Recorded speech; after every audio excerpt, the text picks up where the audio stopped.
다 같이 한번 읽어 보실까요? 자철사르시니 무이무필 무고무아르시다. 공자께서 네 가지를 완전히 단절해 버렸다. 네 가지가 없다. 요거 유사한 글자가 있는데, 요거는 어머니 모자입니다. 요게 젖꼭지고요. 요거는 이제 젖가슴입니다. 이렇게 그려야 되는데 요걸 세웠습니다. 이렇게. 그 다음에 요러면 여기 읍설무자입니다.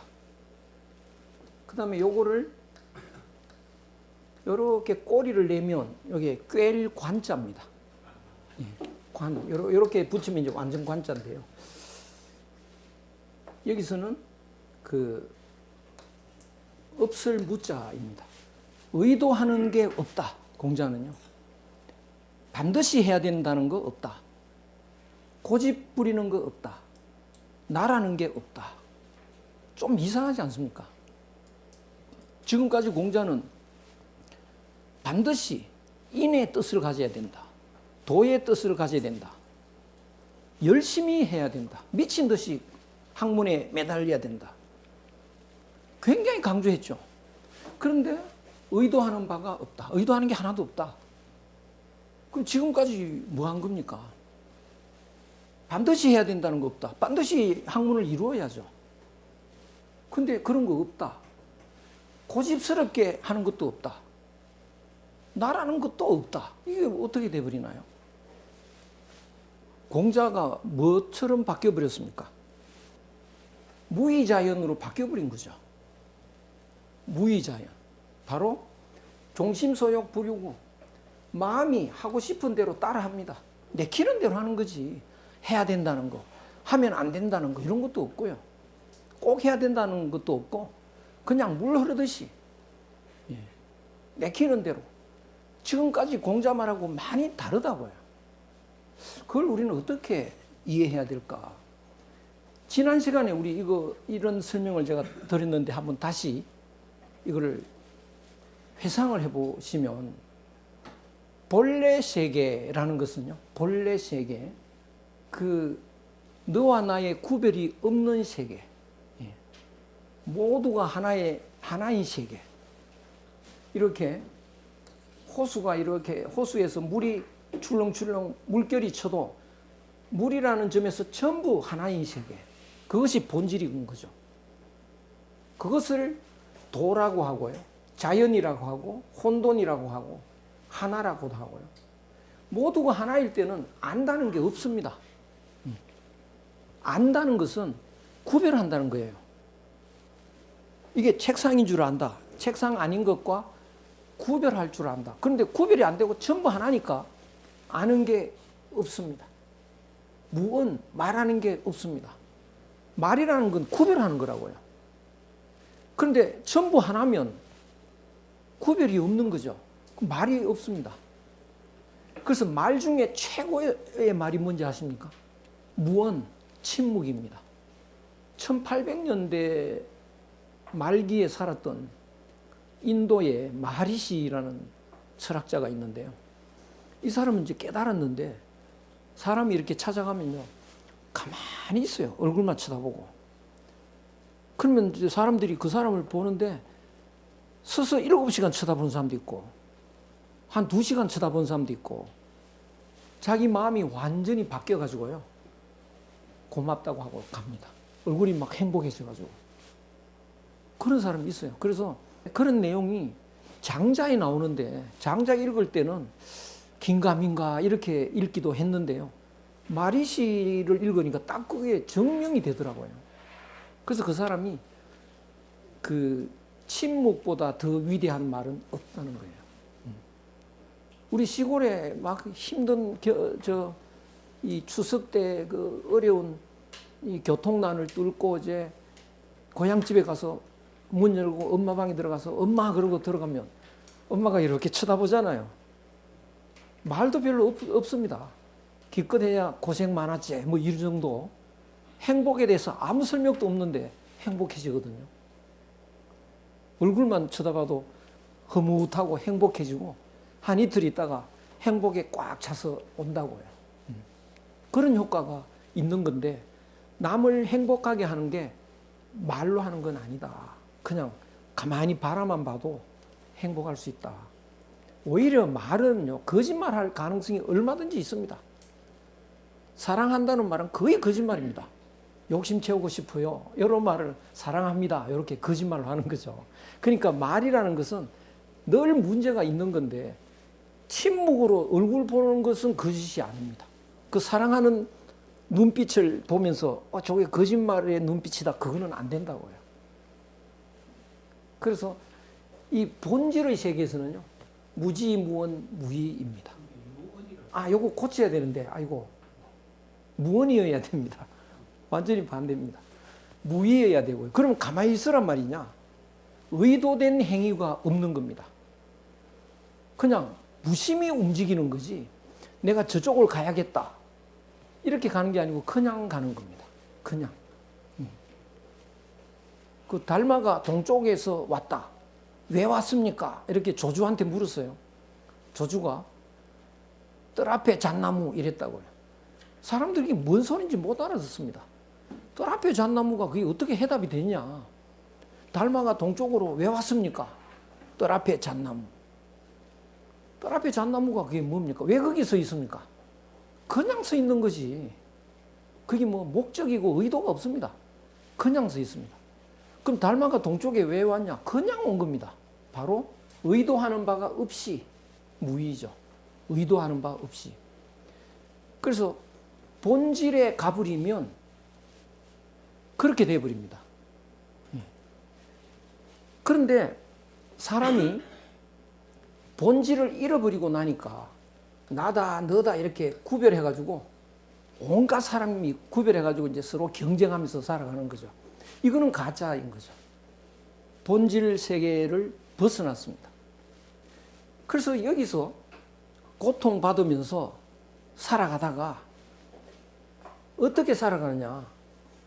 경쟁하면서 살아갑니다.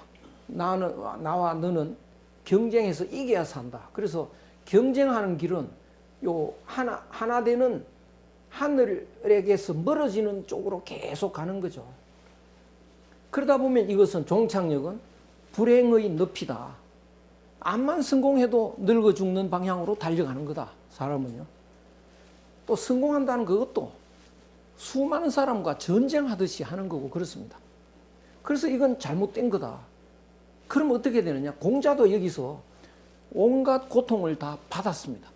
그러다가 여기서 이제 방향을 틀었습니다. 이건 길이 잘못됐다. 틀어가지고 어디까지 올라가야 됩니까? 하늘을 만나야 되죠. 하늘과 완전히 하나가 돼야 됩니다. 그래서 공자가 이런 말을 합니다. 나를 아는 자가 없다 이래버립니다. 공자가 이렇게 이제 자공이 앞에 앉아 있는데요. 나를 아는 사람이 없어 이런다고요. 자공이 황당하지 않습니까? 제가 맨날 따라다니고 맨날 배웠는데 나를 아는 사람이 없다. 그러니까 자공이 어찌 선생님을 아는 자가 없다고 하십니까? 그게 말이 되는 소리입니까? 공자가 말합니다. 내가 하늘을 원망하지 않고 공자가 불행하게 태어났거든요. 사생아로 태어났습니다. 70된 아버지의 16살인가 되는 여자 사이에 사생아로 태어나고 온 동네에서 사람 취급도 안 하고 사생아 취급하고 그러니까 대개는 하늘을 원망하죠. 이게 하늘이 무심하다. 하느님이 있다면 나를 이렇게 불행한 그 늪에 빠뜨리진 않았을 거다. 그런데 하늘을 원망 안 했다. 왜 원망하지 않았느냐. 원망할 시간도 없습니다. 공부해야 되니까요. 사람을 탓하지 않았다. 자기를 비웃고 무시하는 사람들 탓할 여유도 없습니다. 아래에서 배웠어. 이 아래에서 모든 걸 배워가지고요. 어디를 향하는 걸 배웠느냐. 경쟁에서 이기는 걸 배우는 게 아니고 하늘을 아는 길을 배웠다고요. 열심히 배워서 아래에서 배워서 위에 도달했으니 어디에 도달했냐. 여기까지. 하늘까지 도달했다. 그러면 공자의 마음은 하늘까지 도달했다는 것은 욕심이 완전히 없어져서 하늘 마음이 됐다, 이런 이야기입니다. 그런데 욕심이 있는 사람들이 보면 공자를 봐도 나나 지나 이런 생각한다고요. 뭐가 다른데? 키도 뭐 비슷하고 얼굴도 비슷하고. 그 사람이 하늘 마음이면 공자가 아니고 하늘인데요, 하늘인 줄은 모른다고요.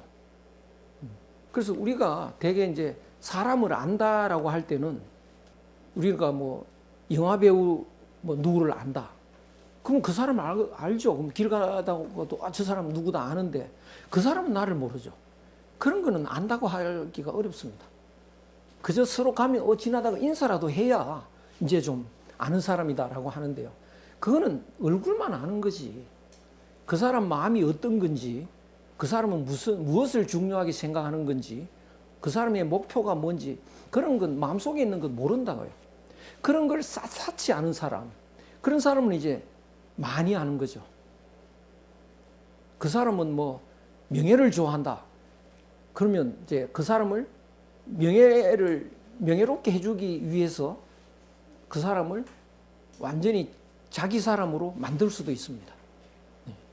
그런 것까지 속속들이 알면 이제 제대로 한다 이렇게 말할 수 있는데, 공자는 마음속에 그런 게 없습니다. 이제 하늘 마음을 가지게 되면 고정관념이 하나도 없습니다.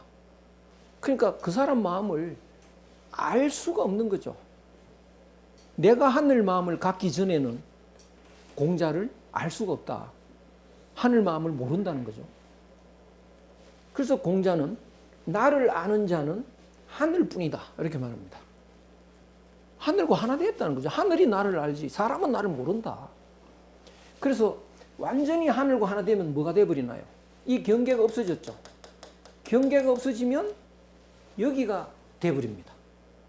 그래서 공자는 아주 고생하는 일반 사람들에서 출발해가지고 하학 이 상달 아래에서 배워서 저 위에 올라가서 하늘과 하나 됨으로써 결론은 결과적으로 본래 세계에 도달했다. 노장철학과 같은 본질을 터득했다. 그럼 어떻게 되나요? 이제 의도하는 바가 없어져 버렸죠. 무의자연으로 사는 거죠. 그래서 의도하는 것도 없어졌고 반드시 해야 된다는 거 없어졌고 고집스러운 거 없어졌고 나라는 것도 없다. 나라는 것도 없으면 어떻게 되나요? 내가 죽는다는 사실도 없습니다. 우리나라에도 그런 사람은 많습니다. 너 죽을래 이러면 뭐 이 몸이 죽고 죽어. 내가 죽는다 소리 안 해요. 이 몸이 죽는다 그러죠. 나는 내 마음은 안 죽으니까요. 그래서 이 몸이 죽고 죽어 100번 고쳐주고 백골이 진토되고 넋이 없어도 님 향한 일편단심 그거 안 바뀐다. 그건 변함이 없다. 또 칼 들고 너 죽을래? 이 몸이 죽어가서 무엇이 될꼬 하니 봉래산 제일봉에 낙낙장송 되었다가 백설이 망근곤 할 때 백야청청하리라. 뭐 눈도 깜짝 안 한다고요. 나가 없으면 그렇게 돼버립니다. 공자는 그렇게 산다. 그러니까 공자는 결국은 여기에서 출발해서 여기에 도달해 있다는 거죠.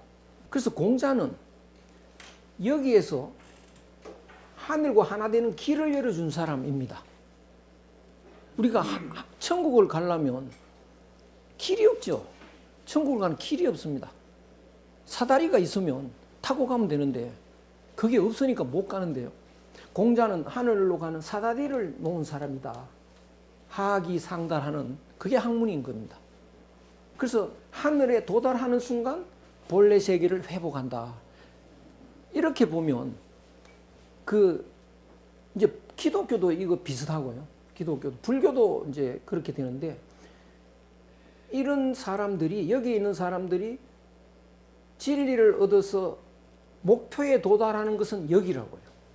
그러면 노장철학이라고 하는 것은 이 진리를 얻어가는 사람의 목적지가 되는 거죠. 노장철학이 목적지가 됩니다. 그래서 불교와 유학이 최고의 경지에 이르면 노장철학, 즉 혼돈이 된다. 이렇게 이해할 수 있습니다. 중국에 불교가 어떻게 되느냐. 당나라 때 수당 시대에 3대 대성불교가 있습니다. 대표로 천태종, 화엄종, 선종 이렇게 있습니다. 천태종은요, 용수는 저 인도 사람입니다.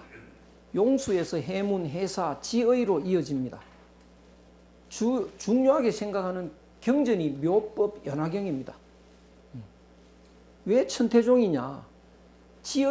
이 지의라는 저 선사가 천태산에서 득도를 했다. 그래서 천태종입니다. 이 지의 선사는 지의 대사, 지의는 유명한 일화가 있습니다. 지의가 이렇게 앉아 있는데 강도가 와가지고 칼을 빼가지고 이제 목을 치려고 하는 겁니다. 그러니까 지의가 씩 웃으면서요. 그대의 칼이 내 목을 지나가는 것은 그대의 칼이 허공을 지나가는 거하고 차이가 없네 이러면서 웃고 있어요. 그러니까 이러다가 도망가 버렸습니다. 그런 일화가 있어요. 화엄종은 투순이 기초를 확립하고 법장이 대성을 했습니다.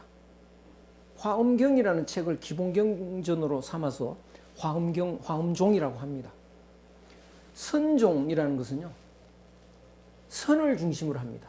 불립문자라고 해서 책을 안 봅니다. 내 마음을 깨치면 되는 거지. 화두를 들고 그 참선을 해서 내 마음을 깨달으면 되는 거지. 뭐 책 볼 거 없다. 굳이 본다면 금강경전도를 보면 된다. 이렇게 하는 게 선종입니다. 선종은 이제 시작이 달마한테서 시작이 되는데요. 인도 사람 달마입니다. 달마가 동쪽에 와가지고 이제 제자로 해가라는 제자로 이어집니다. 이것이 이제 도통인데요. 도가 이어지는데 달마에서 해가로 가는데 달마가 1조 처음에 이제 선종을 창시했다 그래서요. 해가가 2조입니다. 이거 뭐 많이 사람들이 회자되는 이제 이야기를 하고 있는 그 유명한 이야기가 있는데요. 해가가 달마한테 가서 제가 번뇌망상이 많아서 마음이 괴롭습니다. 그러니까 달마가 그 마음 꺼내라. 내가 고쳐줄게. 이러니까 꺼낼 게 없거든요. 그래서 깨달았다는 겁니다. 꺼낼 마음이 없는데 내가 그 없는 마음에 끌려다녔구나. 그걸 알고 이제 깨달았다. 그러면 모든 사람한테 저 고민이 많아요. 내 고민 해결해 줄게. 그 고민 꺼내봐라. 이렇게 한다고 고민이 없어지냐? 그건 안 없어지죠. 그러니까 그 득도하는 수준까지 단련이 된 사람한테 그 말 해주면 거기서 이제 득도하는 거지. 그 아무나 그렇게 그 말 흉내 낸다고 해서 되는 건 아닙니다. 3조가 이제 성찬이고요. 4조가 도신이고 홍인이 5조인데요. 6조 해능이라고 있습니다. 굉장히 유명합니다. 6조 해능. 우리나라 그 조계종은요, 해능을 기준으로 제일 높이 받들고요. 해능. 그래서 해능이 그 살던 뒷산이 조계산입니다. 그래서 우리나라의 보조 국사가 그 송광사 뒷산을 조계산이라고 이름을 고치고 조계종이라고 이제 이름을 붙인 겁니다. 그래서 우리나라의 지금 조계종은 기본적으로 선종입니다. 성철 스님이 한 번은 그 KBS에서 새벽에 거기 강원이 있습니다. 저 해인사에. 거기서 이제 강원에 강좌를 한다고 그거를 연재로 뭐 텔레비에서 보여준다고 해서 제가 이제 새벽에 일어나서 봤습니다. 보니까 뭐 사투리를 굉장히 많이 쓰고요. 진도를 안 나가요. 그냥 잡담만 하는 겁니다. 거기서. 비구니들은 요새 요리 잘해 먹는다며. 내한테도 좀 갖고 와. 뭐 이런 농담도 하고요. 예, 그래서 하더라고요. 그러더니 그렇게 이 불교 진리에서 말을 않고요. 그 농담만 하더니 마지막에 6조 단경이나 읽어봐 이러고 가버렸어요. 끝내버렸습니다. 그래가지고 여러 번 그거를 보여주기로 했는데 1회로 끝나버렸습니다. 그 성철 강자가요. 그때 그 6조 단경이 바로 6조 해능의 책입니다. 그래서 우리나라 선종에서는 6조 단경을 굉장히 중요하게 생각하죠. 선종이 주를 이룹니다. 물론 천태종 이런 데서는 아직도 있거든요. 천태종에서는 이제 그 법화경 공부하죠. 그러나 그거는 숫자가 얼마 안 되고요. 화엄종은 거의 없는 것 같고 보니까 거의 다 선종입니다. 그 6조 해능은 공부한 적도 없습니다. 불교 경전 공부한 적도 없는데 나무를 이제 지게에 지고 이제 나무 팔로 다니는 지게꾼이라고 해요. 지고 가는데 길 옆에 오두막집에서 누가 금강경을 막 읽고 있는 거예요. 그래서 이런 구절이 있습니다. 응무소주의 생기심. 응자는 응당히 마땅히 머무르는 바 없이 그 마음을 내거라. 뭐 이런 말이 있습니다. 머무르는 바라는 것은 목적지를 말합니다. 우리가 부산에 간다 그러면 부산에 가서 머무른다고 해요. 그래서 목적을 가지고 마음을 내는 겁니다. 사람들이요. 그런데 마땅히 목적하는 바 없이 마음을 내어라. 그냥 마음을 내어라. 목적 없이. 그 옹달샘 같은 데서 물이 솟아 나오는데요. 그 새벽에 토끼가 와서 물 마시라고 솟아 나온 거 아닙니다. 목적 없이 그냥 솟아 나옵니다. 그러다 보니까 토끼도 물 마시러 오기도 하고 사람들이 물 길러러 오고 그러는 건데요. 그러나 옹달샘 자체는 그냥 솟아나는데 그것이 무의자연인 거죠. 이 말을 듣고 깨달아 버렸습니다. 해능이에요. 깨달았으니까 이제 그 홍인을 찾아간 거죠. 홍인이 그 당시에 이제 선종의 그 오조라고 해서 선종의 대표거든요. 그래서 홍인을 찾아가니까 홍인이 이렇게 해능이 찾아오는데 딱 보니까 깨달은 사람이 왔거든요. 그래서 이렇게 모시고 가는 게 아니고 부엌대기로 취직을 시킵니다. 너 부엌일을 해라. 왜 그 깨달은 사람을 부엌일을 시켰나요? 여기 깨달은 사람이 왔다. 이 사람이 최고다 이러면요. 죽습니다, 그거. 왜 그러냐 하면 그 당시는 불교 국가입니다. 그 당나라가요. 불교 국가는 왕이 말이죠. 불교 눈치를 봐야 됩니다. 근데 이 선종이 전체를 막 끌고 다니는 그 정도로 유명한데 그 선종의 대표가 한마디 하면요. 왕권이 왔다 갔다 합니다. 그러니까 이 홍인이라는 사람은 어마어마한 권력을 갖고 있습니다. 그런데 홍인의 수제자로 지금 있지 않겠습니까? 홍인의 수제자가요. 그런데 나무 지고 가던 그 무식군을 최고 자리로 앉히면 그 수제자가 가만둡니까? 이 권력자인데 죽여버리죠. 그래서 부엌대기에 이제 취직을 시킵니다. 그래서 이제 부엌일을 하는데 계속 부엌일을 하는 도중에 이제 때가 돼 가지고 수제자 뽑는 시합을 합니다. 그래서 어떻게 시합을 하냐면 제자들 다 모아놓고 개송을 쓰게 합니다. 개송이라는 게 시처럼 이렇게 자기의 이 심정을 공부하는 그 심정을 시처럼 표시하는 겁니다. 그래서 그 당시에 공인된 수제자가 누구냐? 신수입니다. 신수. 그래서 신수가 뭐라고 이 시를 썼느냐 하면요. 신시보리수. 사람의 이 몸이라는 것은 보리수다. 보리수. 보리가 진리입니다. 진리. 이게 진리의 나무야. 심려 명경대. 마음이라는 것은 맑은 거울 때다. 이게 거울 때다. 이게 마음이. 그러니까 우리 마음이 거울처럼 맑은데 자꾸 티끌이 묻어요. 먼지가 묻습니다. 그래서 때때로 부지런히 불식 이게 털어내라. 마음을.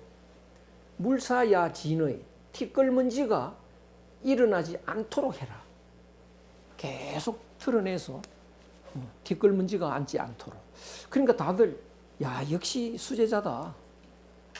웅성웅성. 다른 건 뭐 별 거 없는데 이 신수의 개성은 아주 전곡을 찌른다. 웅성웅성하니까 부엌대기가 이제 옆에 가가지고 뭐라고 썼는지 좀 읽어주면 안 돼요? 이러니까 부엌대기가 무슨 그걸 알려고 그래요? 사람을 그렇게 무시하면 죄가 됩니다. 딱 하니까 벌써 깜짝 놀래가지고요. 깨닫는 사람한테서 오는 그 위력이 있으니까요. 움츠려가지고 그래 읽어줄게. 그래가지고 이걸 읽어줬습니다.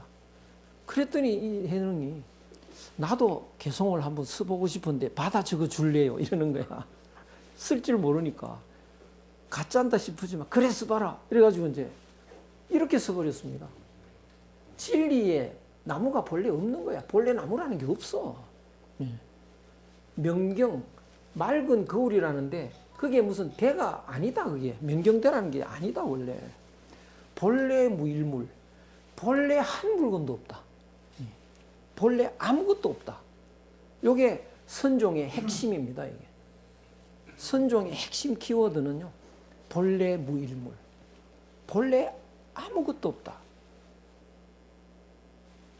어느 곳에 티끌먼지가 일어나겠느냐? 먼지가 어디 있어? 본래 아무것도 없는데. 이렇게 아까 말씀드린 이 호수에 이런 파도가 있다고 하더라도 전부 하나니까요. 여기 뭐 아무것도 없는 겁니다.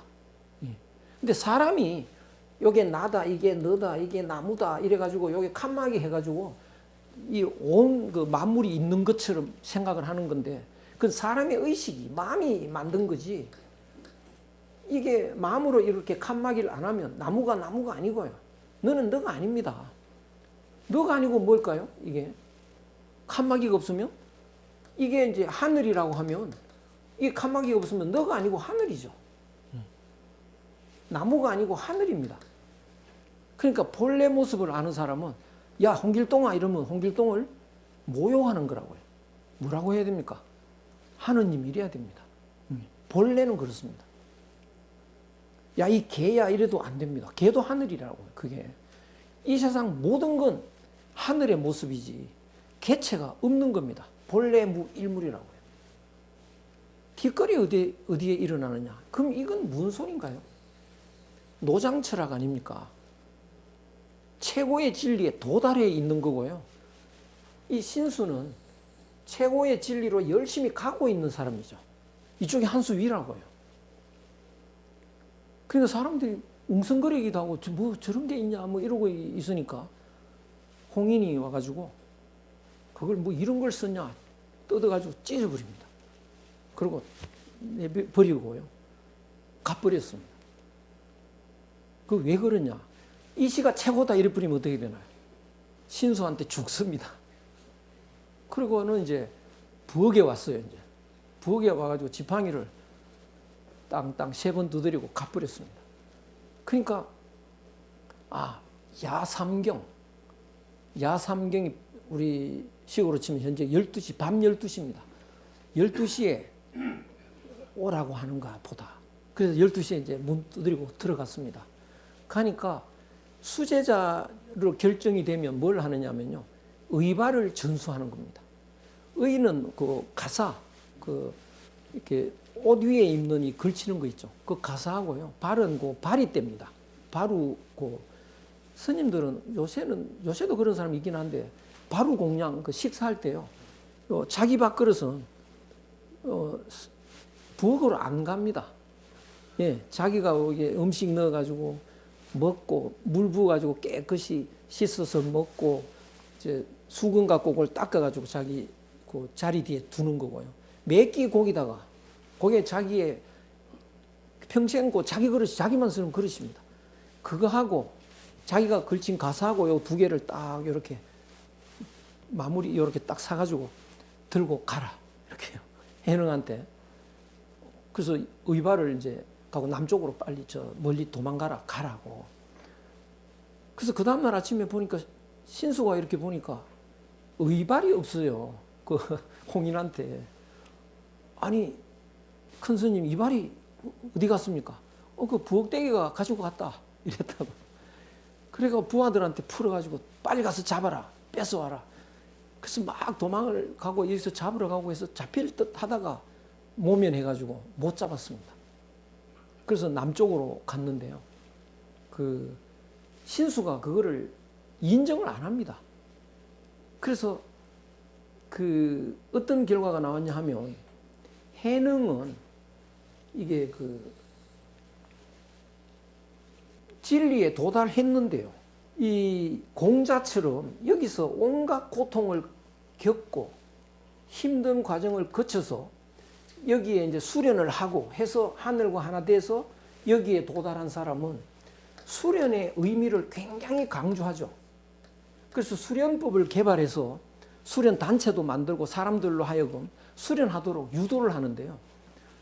요 장자처럼 살던 장자 철학자가 한 발 요렇게 나왔다가 한 발 나오면 이제 속세로 요렇게 나온다고요. 그러다가 금강경 읽는 소리들 듣고 깨달아 버리면 요쪽으로 가버리죠. 요렇게 나왔다가 바로 여기로 갔다고요. 그런 사람은 이 과정을 안 거칩니다. 안 거치니까 수련의 중요성을 모릅니다. 자기가 수련 안 했으니까요. 잠깐 나왔다가 바로 가버렸으니까. 그래서 해능은 수련이라는 게 없고 하다 보니까 조직이 필요 없잖아요. 수련 단체가 없습니다. 수련 단체가 없으면 전수할 제자도 없는 거죠. 그래서 의발을 땅에 묻어버립니다. 그래서 7조가 없습니다. 그냥 6조로 끝나버립니다. 그러면 신수는 어떻게 되느냐? 북쪽에서 그냥 자기가 또 대장 노릇을 합니다. 그래서 이 선종이 남종선, 북종선 이렇게 나누어집니다. 그래서 신수가 북쪽에 있고 해능은 남쪽에 있고 이렇게 되는데요. 그래서 이 불교라는 것이 계속 수준이 올라가다 보면 장자처럼 노장철학처럼 돼버리는데 노장철학처럼 됐을 때 그때 말이죠. 이 처음부터 고생해서 거기 간 사람은 거기까지 가기가 어려운데 거기서 한 발 뗐다가 돌아가 버린 사람은 이제 수련단체가 없어진다. 그게 증명이 되는데 그 유학에도 그런 게 있습니다. 유학에도 왕양명이라는 사람, 이름은 수인인데요. 왕양명 철학이 그런 철학입니다. 왕양명이 뭐라고 하느냐? 심외무물이라고 합니다. 마음밖에 아무것도 없다. 마음이 만들어내는 거지. 마음이 만들어내지 않는다면 아무것도 없는 거다. 이게 바로 뭡니까? 일체 유심조라는 거죠. 이 세상 일체는 다 마음이 만들어낸 거지. 마음이 없으면 일체가 없는 거다. 본래 무일물이다. 이런 뜻입니다. 선생이 남진에 놀러를 갔습니다. 선생님이 남진을 유람하실 때 한 벗이 암중에 바위 가운데 꽃나무를 보고 가리키면서 물어 말합니다. 바위 틈에 있는 꽃나무를 손으로 가리키며 물었습니다. 천하에 이 세상에 마음 바깥에 아무것도 없다는데 당신이 그렇게 말했는데 이 꽃나무는요, 이 꽃나무 좀 봐라. 깊은 산중에 있으면서 스스로 피고지고 하지 않냐? 네 마음하고 관계없지 않냐? 예, 그런 질문을 합니다. 우리의 마음하고 무슨 관계가 있느냐? 그랬더니 왕양명이 말을 합니다. 그대가 이 꽃을 보기 전에는 이 꽃은 그대의 마음과 함께 고요한 상태로 돌아간다. 이게 무슨 소리일까요? 그대가 이 꽃을 보기 전에 이건 꽃이었냐 아니었냐. 예. 전에 제가 이 비유인데요. 이게 전부 하나인데 내가 너를 내 눈으로 보고 보이는 사람을 너라고 하는 순간 이게 뭐가 됩니까? 나가 되죠. 내가 눈을 감고 잘 때는 본래 무일물이라고 아무것도 없어요. 네가 안 봤으니까 그렇지 있는 거 아니냐. 근데 눈을 뜨고 어떤 사람을 보니까 보이니까 너라고 해버리는 겁니다. 그럴 때 이게 나가 됩니다. 나무를 보는 순간 나무라고 하는 순간 이게 나가 되고 이게 나무가 된다고요. 나무를 보고 나라는 생각이 없고 본래의 모습으로 있으면 나무가 아니죠. 나무가 아니고 뭡니까? 혼돈이고 자연이고. 그러니까 이거 물에서 보면 물결이 이렇게 쳐도요, 이게 나무가 아니죠. 하나의 모양은 달라도 나무 모양을 하고 있어도 그건 나무가 아닙니다. 그냥 하나죠. 나와 구별이 안 되는. 그러니까 나무야 그래도 나무를 모욕하는 겁니다. 이게 하나니까 하나여 이래야 되고요. 하늘이라고 하면 하늘이다, 하늘아 이렇게 부르거나 우주야 뭐 이렇게 불러야 되는데, 나무야 그런 순간 요건 나가 되고 요건 나무가 됐습니다. 그러니까 내가 이 꽃을 보기 전에는 꽃이 아니죠. 꽃이 아니고 내가 꽃이라고 하기 전에는 이건 뭡니까? 우주였죠. 이건 하늘이었죠. 하나였죠. 나와 구별 안 되는. 그러니까 꽃을 보기 전에는 나는 나가 아닙니다. 그냥 꽃도 꽃이 아닙니다. 그냥 하나였죠. 그러니까 그대가 이 꽃을 보기 전에는 이 꽃은 그대의 마음과 함께 고요한 상태로 돌아간다. 잠잘 때처럼 내가 꽃을 보기 전에는 꽃이 아니고 나는 나가 아니고 그냥 구별이 안 되는 고요한 혼돈의 모습이다. 쉽지 않은 가장 어려운 철학에 들어가는데 이해가 되시는 거죠. 그러니까 내 눈으로 보지 않은 꽃은 꽃이 아닙니다. 내 마음이 꽃이라고 결정을 안 했다고요. 그러니까 그 내 마음과 내가 꽃이라고 안 했을 때는 그 꽃과 나는 구별이 안 된다고요. 꽃이라고 안 하면 나도 내가 아닙니다. 그냥 그 구별 안 되는 하나의 존재일 뿐이고요. 그거는 적막하고 고요하죠. 아무런 갈등도 없는. 그래서 이 꽃은 그대의 마음과 함께, 그대의 마음도 작동하지 않았고 고요한 상태로 있었다. 근데 그대가 와서 이 꽃을 본 순간, 꽃을 보고 아 여기 꽃이 피었네 하니까 꽃이 돼버리고 내가 돼버립니다. 그래서 이 꽃의 색깔이 일시에 드러난다. 이제 색깔도 빨간 꽃이구나, 뭐 할미꽃이구나, 이제 자꾸 사람이 그거를 규정을 하죠. 그러므로 이 꽃이 그대의 마음 바깥에 있지 않다는 것을 알 수 있다. 내 마음이 꽃이라고 인식하기 전에는 꽃 아닙니다. 자연이고 본질일 뿐이죠. 그러니까 이 만물은 뭔가요? 내 마음이 만들어낸 거고, 내 마음을 만들어내지 않으면 뭐냐? 본래 무일물입니다. 똑같습니다, 이게. 어떤 것도 결정된 구체적인 이름을 가진 물체로 존재하지는 않는다. 그건 다 내 마음이 그렇게 규정을 한 거다. 의식이 구별해낸 거다. 이런 뜻입니다. 그래서 왕양명 같은 사람은 대개 아래에서 하늘로 올라가려면 이거는 하나의 세계인데 여기는 너무나 다양한 세계가 있습니다. 여기서는요. 그래서 하늘로 가려면 내 마음에 우선 하늘 마음이 있다는 걸 알아야 됩니다. 그래서 하늘 마음을 알고 그거를 키워가야 하늘과 하나가 될 수 있는데, 앞만 봐도 하늘 마음이 뭔지 알 수가 없습니다. 그래서 이제 내 마음에 들여다봐도 하늘의 마음이 안 보이니까, 아무리 봐도 안 보이니까 이걸 알아야 이걸 키울 수 있는데, 차라리 그래서 다른 걸 보자. 다른 걸 보면 여기에도 하늘 마음이 있을 거다. 다 하늘이 만든 존재니까. 그래서 여기에도 하늘 마음이 여기도 있고 여기도 있고 여기도 있다. 근데 이것은 다 공통적인 마음이다. 하나의 마음이다. 그래서 우리가 다른 걸 관찰하자는 거예요. 그래서 다른 걸 관찰해가지고 보니까 아, 여기에다 똑같은 마음이구나. 그러면 나에게도 그 마음이 있다. 요 마음은 하늘 마음이다. 그는 이런 마음을 키워가자는 겁니다. 이것이 경물치지죠. 경물치지. 경물은 다른 것에 다가가는 겁니다. 격자는요. 다른 것에 다가가가지고 그것을 관찰해가지고 다른 것들에게 공통으로 존재하는 마음이 뭔지를 찾아내는 거. 그것이 하늘 마음이니까요. 그래서 그 하늘 마음을 아는 상태에 도달한다 이겁니다. 그것이 경물치지입니다. 그래서 그런 고생 끝에, 예컨대 매미 또 밤새 종일 맹맹거린다. 뭐 개구리도 밤새 운다. 뻐꾸기도 밤새 뻐꾹거린다. 그 공통점이 뭐냐? 연애하는 거다. 그러면 남자도 여자도 연애하고 싶은 마음이 있다. 이제 적정한 연령이 되면 그러면 그거는 하늘 마음이죠. 똑같으니까. 그러면 그 마음은 키워야 됩니다. 연애할 때는 연애해야 됩니다.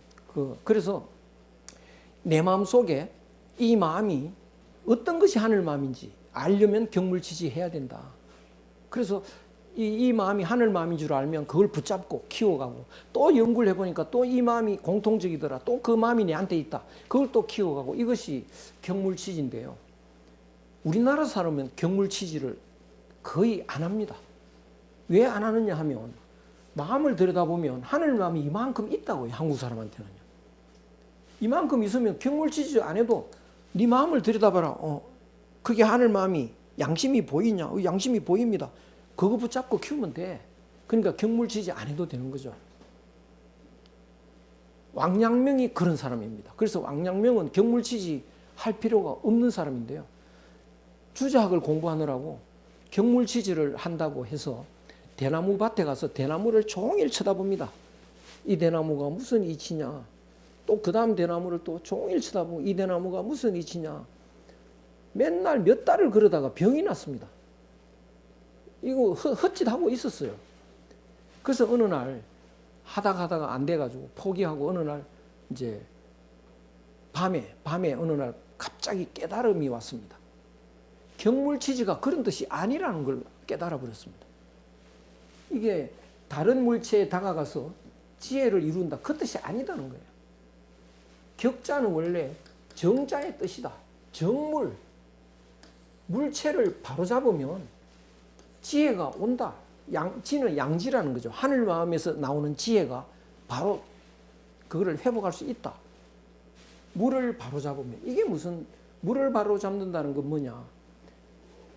만물이 욕심에 내가 욕심에 갇혀 있으면 본심과 반대가 된다. 본심은 다른 사람이 잘 되면 축하해 주는 마음인데 욕심은 다른 사람이 잘 되면 배 아픈 마음이거든요. 반대라고요. 그러니까 욕심을 가진 사람은 욕심 없는 사람이 이렇게 있다면 욕심을 가진 사람은 이렇게 있다고요. 근데 내가 이렇게 있으면 이 사람이 거꾸로 되어 있는 것처럼 보입니다. 내가 이렇게 되어 있으면. 그래서 나쁜 놈이 볼 때는요. 착한 사람이 이상하게 보입니다. 나쁜 놈이 볼 때는. 나빠야 정상이라고 생각합니다. 그렇게 본다고. 그래서 만물을, 나쁜 놈이 만물을 다 거꾸로 본다고요. 이렇게 정상인 사람을. 그러니까 이제 잘못 보고 있다가 내가 바로 서면 어떻게 되나요? 내가 갑자기 바로 서면 이게 다 정상이죠. 이게 정물이라고요. 만물을 정상으로 해라. 어떻게? 내가 바로 서면 된다. 그러니까 경물이 내가 지금 욕심에서 허덕여서 그렇지 내가 바로 딱 서고 보니까 만물이 제대로 되어 있더라. 그걸 깨달아 버렸다고요. 그러면 이 사람은 나만 바로 서면 되지 경물치지를 왜 하냐고 할 필요 없는 겁니다. 그래서 어떻게 바로 서냐? 내 마음속을 보라. 여기 양심이 있지 않냐? 하늘 마음이 있지 않냐? 이거 붙잡고 이거 없애버리면 내가 바로 돼버린다. 그러면 만물이 다 제자리에 있다는 걸 안다. 이게 양명의 철학입니다. 그러니까 내가 바로 선다는 것은 경물치지 안 해도 내 마음속을 들여다보고 이 하늘 마음은 붙잡고 욕심은 없애면 된다. 이게 이제 존천리 거인욕. 내 마음속에 천리가 들어있다. 하늘 마음이 들어있다. 그거는 보존하고 제거한다. 막는다. 인욕. 요것만 하면 되지 다른 거 할 필요 없다는 겁니다. 경물치지 같은 거 복잡한 거 할 필요 없다. 이런 의미에서는 우리나라 사람한테 왕양명이 굉장히 와닿습니다. 이거. 그런 면이 있는데요. 그러고 보니까 왕양명은 어떤 사람이냐. 욕심이 꽉 차서 완전히 번뇌망상에 막 시달리고 고통에 빠지고 이런 적이 없고 원래 여기서 한 발자국 내디뎠다가 보니까 이거 괴롭더라. 그럼 돌아가 버리면 되지 뭐. 복잡하게 뭐 그렇게 수련을 복잡하게 할 것도 없지 않냐. 그래서 왕양명의 철학은 간단합니다. 천리만 보존하고 인욕만 없애면 됩니다. 그러면 어떻게 되나요? 그러면 내 마음이 뭐가 돼버립니까? 내 마음이 진리가 돼버린다고요. 그러니까 내 마음대로 하면 되는 거지. 뭐 그렇게 예법 공부 안 해도 됩니다. 존천리 알인욕만 하면 내 마음이 진리니까 내키는 대로 하면 되는 거죠. 예의 안 차려도 됩니다. 그러니까 얘가 굉장히 복잡하거든요. 그거 할 필요 없다. 네 내키는 대로 해라. 이렇게 가르칩니다. 그러니까 퇴계 선생이 보니까 이제 뛰어난 사람은 곧 알인욕 존천리해서 마음이 내키는 대로 해도 되는데 일반 사람은 그랬다가는 큰일 난다고요. 마음이 내키는 대로 해라 그러면 뭐 합니까? 제일 먼저 마음이 어떻게 내킵니까? 술 마시고 싶다. 그게 진리 아닙니까? 마구잡이 먹는 거죠. 또 길 가다가 예쁜 여자 있으면 안아보고 싶은 마음이 또 들죠. 또 안는다고요. 왜 안냐 네가? 내 마음이야 그게. 내 마음이 진리라고. 그래가지고 왕양명 제자가요. 유분녀 희롱죄에 걸려서 감옥에서 죽는 일도 일어나고요. 문제가 생깁니다. 그러니까 요 하나하나 단계 수련 과정이 생략이 되어버리죠. 그래서 그런 의미에서 유학이 고도로 발달하면 노장철학이 돼버리는데 공자처럼 여기서 고생해서 이렇게 간 게 아니고 여기서 약간 이렇게 벗어났다가 도로 가버리는 게 왕양명이라면 양명철학은 그 하나하나의 수련 과정이 정리가 안 되기 때문에 수련 단체가 해체될 가능성이 높다. 그래서 양명 이후에 수련 단체가 없어져 버립니다. 그리고 학문이 끝나버리고 이제 실학으로 완전히 넘어가 버리죠. 근데 퇴계서행은 그 이후로 그 도산서원이 있고 수련 단체가 계속 되지 않습니까? 양명한테는 그게 없습니다. 유학도 불교도 이게 고생해서 도달하지 않고 바로 진리에 도달하는 사람이 가장 앞서 있다고요. 그런데 노장철학도 수련 과정이 치밀하게 돼 있지 않습니다. 그런 이제 문제점도 같이 안고 있습니다. 그래서 가장 원만하게 대중을 이끄는 것은 역시 수련 그 과정이 다 정비되어 있는 공자철학, 또 석가모니 철학 이런 것이 대중적이고 또 뒤탈이 없습니다. 그래서 아까 공자가 나는 무의, 무필, 무고 이건 다 이제 노장철학하고 같다. 근데 대개 보면 사람들이요, 유학은 노장철학에 비해서 한 수 아래다 이렇게 말하는 사람이 많아요. 근데 이거를 보면 그게 아니지 않습니까? 공자가 노장철학까지 다 끌어안고 있는 거죠.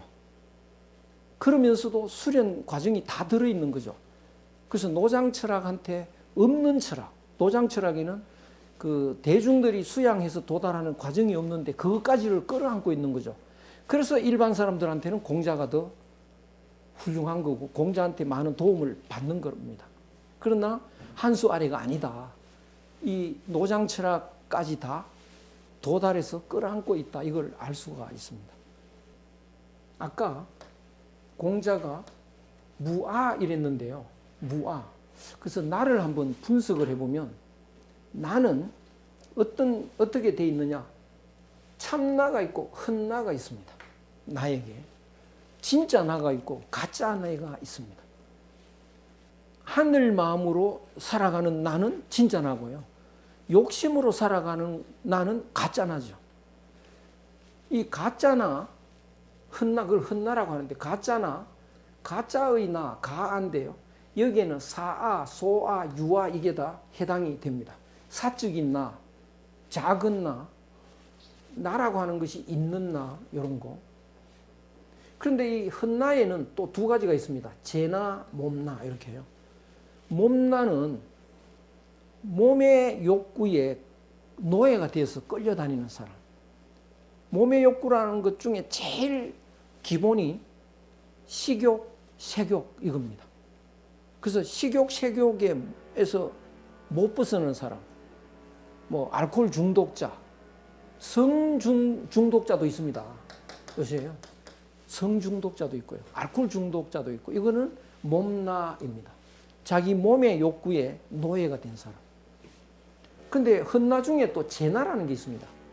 자기 것 챙기느라고 정신없는 그 사람, 그 제나인데요. 그 제나는 자기 소유욕, 소유욕이 뭐냐 하면 그 권력욕, 재물욕, 명예욕, 여기에 치우치는 사람이죠. 그러면 이 둘 중에는 제나가 몸나를 부립니다. 대개가요. 이용을 하고, 몸나는 제나의 이용을 당하는 겁니다. 그 대표적인 예가 진시황의 아들 호해라고 해요. 2세 아들이 있습니다. 호해라고. 그 2세 황제라고 하는데, 이 호해가 몸나인 겁니다. 그러니까 그 조고라는 사람이 있었는데요. 이 조고가 이 간신인데, 요 신하가 제나인 거죠. 그래서 이 조고가 이 황제한테 아주 최고로 맛있는 술을 방에다 계속 넣어주고요. 엄청난 미인들을 뽑아가지고 넣어줍니다. 그러니까 방 안에서 안 나옵니다. 호해가요. 맛있는 술에 예쁜 여자에 거기서 그만 인생 끝나는 거죠. 밖에 안 나옵니다. 그럼 정치는 여기서 다 합니다. 이 왕 대신이라고요. 그래서 여기서 뭐 굉장히 유명한 이야기들이 많이 나오는데요. 이제 지 맘대로 하니까 이 충신들은 그게 아니거든요. 왕을 우습게 알고 지 맘대로 하니까 말을 안 듣습니다. 그래 한날 이 조고가요, 그 사슴을 몰고 왔죠. 술록 같은 걸 하나 와가지고, 여기 제가 말을 한 마리 몰고 왔습니다. 이래가지고 이제 그 왕한테, 그 호해한테, 2세 황제한테 말을 합니다. 그래서 그걸 뭐라고 하느냐, 지록 위마. 예.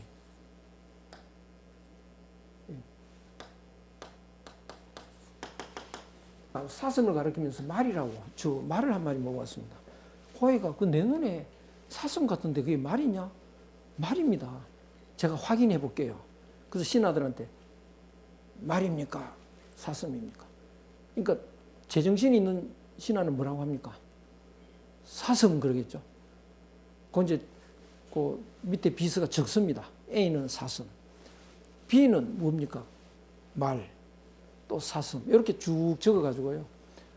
사슴이라고 대답하는 사람을 싹 다 죽여버립니다. 그 다음부터는 어떻게 될까요? 조고 말대로만 따릅니다. 이제 그 조고천하가 돼버렸죠. 요런 걸 이제, 그래서 요 조고는 지 권력욕을 이제 마음대로 하기 위해서 요 호해 황제를 몸나의 상태로 몸의 노예가 되도록 그렇게 몰아넣어 버립니다. 여기에서 이제 일본인들이 요걸 가지고 마록이라고 써가지고요. 말인지 사슴인지 그것도 모른다 그래서 이걸 바카라 그러면, 여기 시가거든요. 시가. 그래서 이게 가고요. 요게 발음이 바입니다. 그래서 바카 이럽니다. 예, 바카. 야로는 이제 놈 이렇고, 사슴인지 말인지도 모르는 놈, 이게 바카야로 이렇게 되죠. 헛나는 그런 거고, 요거 둘 다 욕심에 빠져 있는 거고요. 진짜 나는 진아입니다. 그거를 이제 공아라고도 하고요, 대아라고도 하고, 무아라고 합니다. 공자가 무아라고 했을 때는 바로 참나가 됐다. 참나. 진짜 나가 됐다. 참나는 뭐냐? 참나에는 을라가 있고 금나가 있습니다. 을라, 금나. 요 을라, 제나, 몸나 요것은 그 다습 유영모 선생이 사용한 단어입니다. 거기다가 제가 금나라는 것을 이제 첨가해서 이제 만들어 넣었습니다. 금은 뭐냐? 검, 성스럽다는 뜻입니다. 그래서 성스러운 나, 어린애 같은 나, 을라는요, 이렇게 됩니다. 그래서 금나는 대덕이고요, 을라는 소덕인데, 소덕은 천류, 이 그 내가 흐르듯이 이렇게 사람들에게 영향을 주고요. 이 대덕은 돈화 갑자기 모두를 변화시키는 이런 차이가 있습니다. 이 을라와 금라를 어떻게 비유할 수 있느냐 하면 여기에서 요 사람의 이 마음을 보면 사람 B는 무아인 겁니다. 무아. 본심을 가졌는데 이 무아의 사람 B가 요 마음에 충실한 사람이 있습니다. 바로 을라입니다. 어린아이. 어린아이는 한없이 착한 마음을 갖고 있지만 분별의식이 없습니다. 그러니까 그 하늘이 시키는 대로 배고플 때는 먹습니다. 피곤하면 쉬고 졸리면 자는데요. 그 시키는 대로 하고 분별을 못하니까 어머니가 배고파도 챙겨줄 줄을 모릅니다. 자기 것만 챙깁니다. 근데 그게 자기 욕심이 아니라 분별이 없기 때문에 하늘이 시키는 대로 하는 겁니다. 그게 을라입니다. 을라. 근데 을라는 욕심이 하나도 없으니까 옆에 사람이 보면 무한히고 해맑은 얼굴을 보면요. 사람이 좀 바뀝니다. 그 해맑은 어린애를 이렇게 보고 있으면 욕심 많은 사람도 욕심이 좀 가라앉습니다. 그래서 영향을 줍니다. 자기는 가만히 있어도. 그래서 요거 보는 사람 옆에서 영향을 받고 또 영향을 받고 이거는 영향을 거의 안 받습니다. 아주 욕심 많은 사람은요. 그러나 옆에서 차근 이렇게 영향을 받는 건데 그것을 전유라 이렇게. 이게 소득인데 요거는 냇물이 흘러가듯이 냇물이 이렇게 쫄쫄 흘러가면 여기 논에 영향을 주죠. 요거 다 주면 그 다음 영향을 주죠.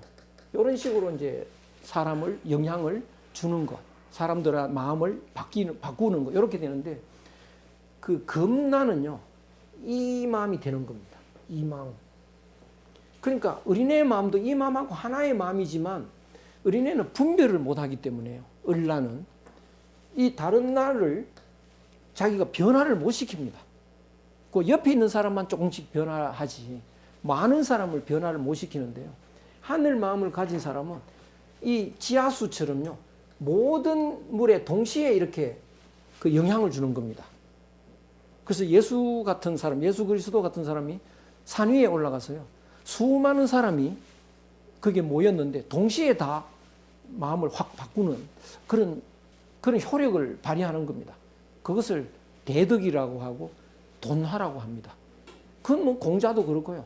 수많은 제자가 이렇게 강의하면 동시에 이렇게 확 바뀌는데 오늘날은 옛날하고 달라서요.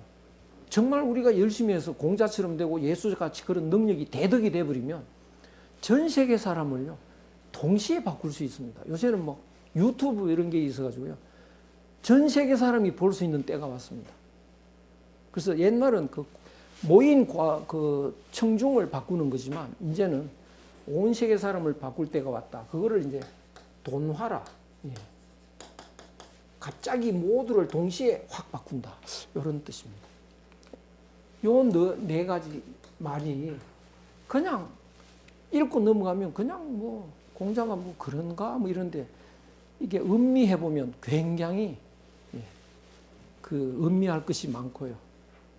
깊이 있는 말씀입니다. 그래서 자세히 설명하느라고 시간을 엄청 보내가지고 시간이 끝나버렸습니다. 오늘 여기까지만 하고 다음 주에 또 뵙겠습니다. 아이고 수고 많으셨습니다.